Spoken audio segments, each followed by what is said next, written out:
Whenever in the Western countries people blaspheme our Prophet, peace be upon him, I always felt that the response from the Muslim Ummah, the OIC, I always felt it was lacking. And therefore I wanted to use this platform that the OIC owes a responsibility. Us heads of the states, we have a responsibility to the Muslim world. When anyone in the Western world blasphemes our Prophet, peace be upon him, it is a failure of the OIC that we have not been able to explain to the Western countries that the love and affection that we feel for our Holy Prophet, that how he lives in our hearts. It was up to us to explain to the Western people that the amount of pain they cause us when they ridicule or mock our Holy Prophet. And we must know that in the West, people do not treat religion the way the Muslim world treats Islam. We live our religion. In the Western world, they have a completely different attitude to the way they approach religion.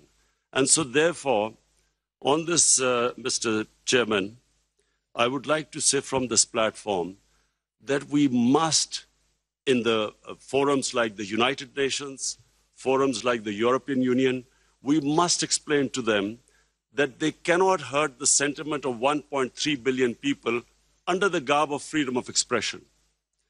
The Jewish community has very successfully explained to the world that any misinterpretation of the Holocaust gives them pain. And so the Western world views Holocaust with a lot of sensitivity.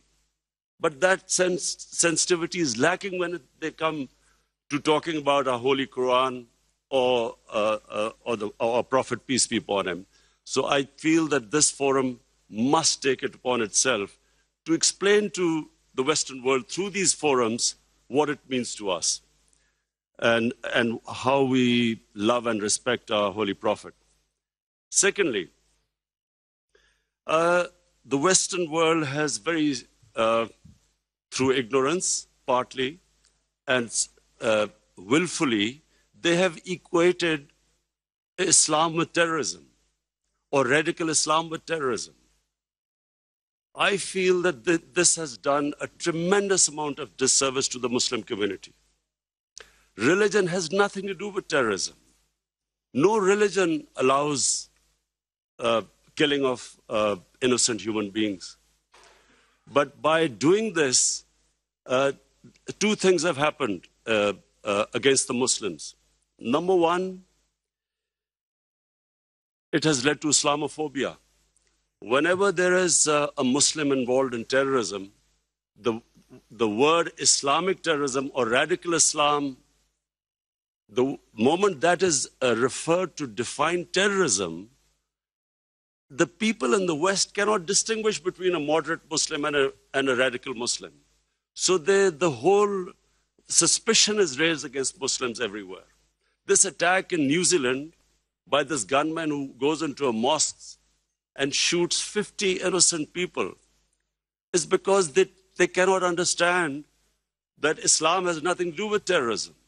And they have this indoctrination that somehow whenever a Muslim is involved in terrorism, it's something to do with Islam. Before 9/11, 80% of the suicide terrorist attacks were by Tamil Tigers. But no one blamed Hinduism for it, and quite rightly, because religion had nothing to do with it. It was a political struggle. When the Japanese in the Second World War indulged in kamikaze pilots who blew themselves up on American ships, but no one blamed the Japanese religion for it. So this is my second point. I feel that it causes Islamophobia because we, the heads of Muslim states, have not been able to explain to the West, not powerfully enough, that Islam has nothing to do with terrorism. political struggles have everything to do with terrorism.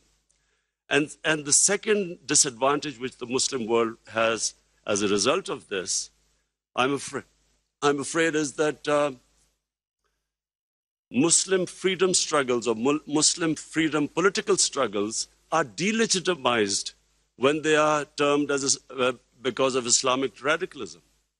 For instance, after 9/11, the people of Kashmir have been conducting a political struggle for their freedom.